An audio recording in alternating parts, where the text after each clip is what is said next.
the level of play and the emotion of play, maybe more importantly from last year. I know he had the long layoff, and it's a tough process to get it back. But tonight he looked like the old Chase to me. Yeah, he was having fun, and he's a very creative player offensively. And when he's on, he's on. He can score from the outside and the inside. And we would get 3 tonight. 3 big goals for us, and it just takes pressure off Dave. It takes pressure off Josh when other guys are scoring. Now they have to pay attention to Chase. Now it opens up for Dan. So it's nice having that secondary scoring. Toronto's down a goal in the last 40 seconds or whatever. Did you have flashbacks of the playoffs last year? Actually, I didn't think about last year. I thought about. I didn't think of that at the moment. When we make you threw the ball down the floor and then they came back. Then I started thinking about last year when they scored. Just like with, one more second on the clock. Right? I started thinking about that. But I think after halftime when they scored 6 on 5, we changed up our 6 on 5 defense, and I thought we did a great job of keeping them at that bay. And then, like you said, 8-second violation. Might as well just throw it at the net. Cardinal sin, throwing that ball at the empty net. Usually good things don't happen when you miss. How big was it to have Tehoka back in the lineup tonight? That's a pretty easy question. It's really big. Again, he's a very smart player. He loves bull dodging. I thought he had a lot of great looks. Did he score tonight? Yes, one. The go-ahead goal. That's right, the winner. He had the one, and he had a lot of opportunities. And again, he's missed 6 weeks, so he's got to get his timing, his shooting back on, and that takes some time. So hopefully he just gets better a little bit better next week, even though he was great today.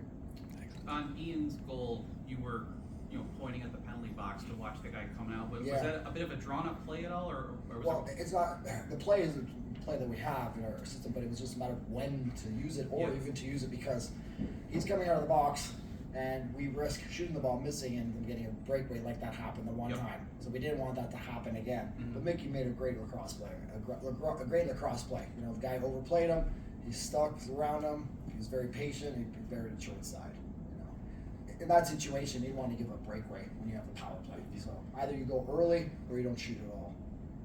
John, this is the 10th division title for the Bandits over the years, and you've never won a championship without finishing first in the division. Yeah, that's But it's nice to have going into the playoffs. We're just putting ourselves in the best position to win. What happened in history, I think, has no bearing on what's going to happen this year. We're just going to move forward, no excuses, and just try to keep winning and do as best as we can. How important is that home floor advantage if it does come into play in the playoffs? Well, you see the crowd tonight. That brings a lot of energy to our team, and how do you not play your hardest in front of those guys? I think when you're on the road, it's you're in a different routine, you're a different city, different food. You have to travel. Being home, you're very used to your accommodations, the food, the timing. It's just easier. And then you have these fans in front of you. They're like having that extra player on the floor, that extra motivation. So it's a big deal, especially in the one-game playoff in the quarterfinals. And it's only 2 out of 3, so those games matter very quickly. You look at hockey, right? These guys are playing best of 7. Teams lose first game, and then they win the second game. So in a one, what I'm saying is they got 7 games to make mistakes. We have no room for error. So having the home floor advantage is very important right off the bat. John, you're the biggest part of this team's history, but tonight a couple off-the-floor people got recognized for their service to this club in Swenny and Gertz. Can you just talk about Gertz? Yeah, it's 350 games for Gertz. Just as someone that's been around this team, obviously, as you have, just having them as part of the Bandit experience, how big is that? They're part of our team, as you know.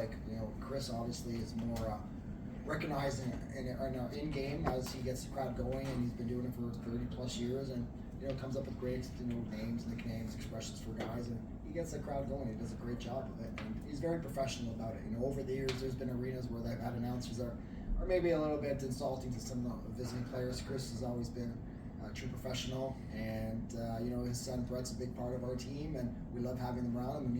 And we feel that they're part of our team. I know he's just an in-home announcer, but he's there a lot, and they're part of the family.